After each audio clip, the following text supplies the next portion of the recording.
Now, the welfare of persons with disabilities, PWDs, has featured prominently in the manifestos of both the governing New Patriotic Party and the opposition National Democratic Congress. Now, though their approaches differ, both parties have pledged to provide free tertiary education for PWDs if elected. Channel One News' Fauzu Masawudu explores the feasibility of this proposed policy in the following report.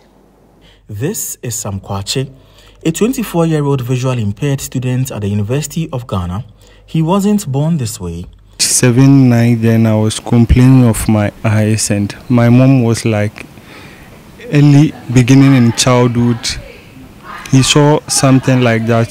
The doctors were like, it's nothing. When I grew up, it will just go. Despite existing legislation and advocacy, PWDs in Ghana continue to suffer from significant inequities, including extreme poverty, high unemployment rates, limited access to healthcare, and financial barriers to education, as in some cases. Us in the society, sometimes we used to talk to people to help us as they can.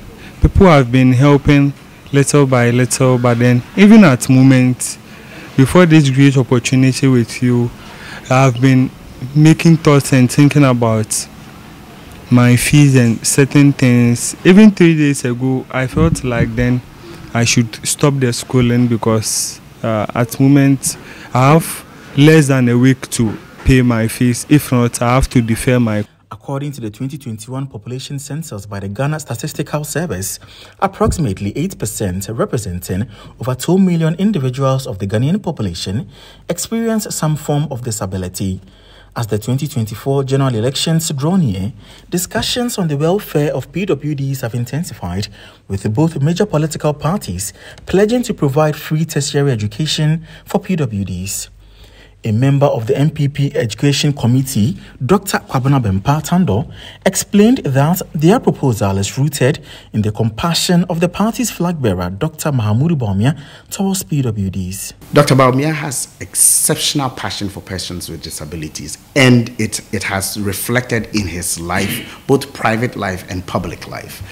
Before even becoming flag bearer, we all know that he has been a major supporter of people with leprosy, or people who have been afflicted with leprosy. He has been focused on how do we make sure that they are cured and they are reintegrated into society. He has embraced people with all forms of disability, be it physical disability or visual impairments, hearing impairments, and he has demonstrated that in a lot of ways. Spokesperson for the NDC's Education Committee, Clement Apak, claimed that their promise is a reiteration of the party's previous manifesto proposals for PWDs. So I am very excited that the NDC has repeated a policy proposal that it made for the 2020 electioneering campaign. So those who are later day saints purporting to accuse the NDC of copying their policy should go back and look at the NDC's 2020 manifesto. We stated, even in the 2020 manifesto, that should the NDC be given the mandate, we would ensure that persons with disability enjoy free education at the tertiary level. For individuals like Sam Kwache, whose dreams of becoming a lawyer have been clouded by financial uncertainties, this promise offers a glimmer of hope.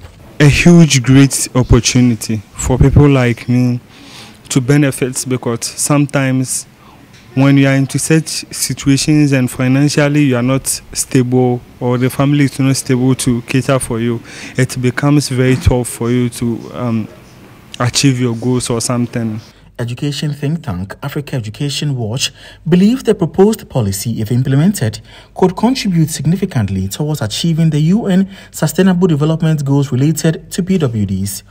The disabled fall within the social categorization of vulnerable population.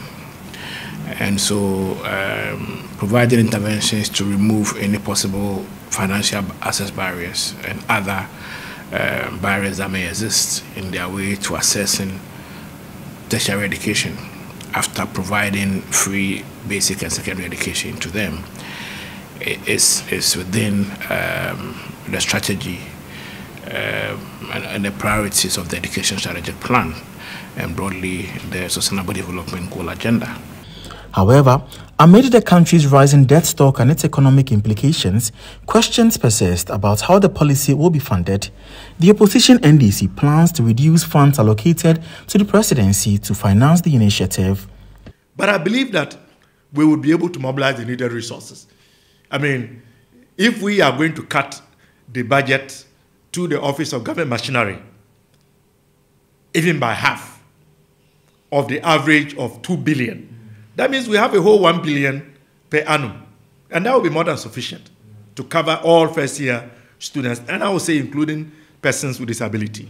But that is not going to be the only source of funding. The governing MPP, on the other hand, outlines plans to amend existing systems to mobilize the necessary funds for the policy.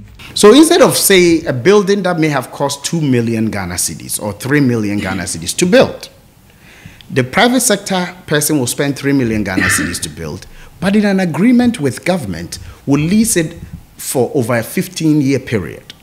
And for that matter, they will not charge government 3 million Ghana cedis a month or a year. They may charge 200,000 Ghana cedis. So all of a sudden, that 3 million that Get Fund should have sunk in, Get Fund has every year 2.8 million sitting there. So we don't even have to look at going to borrow.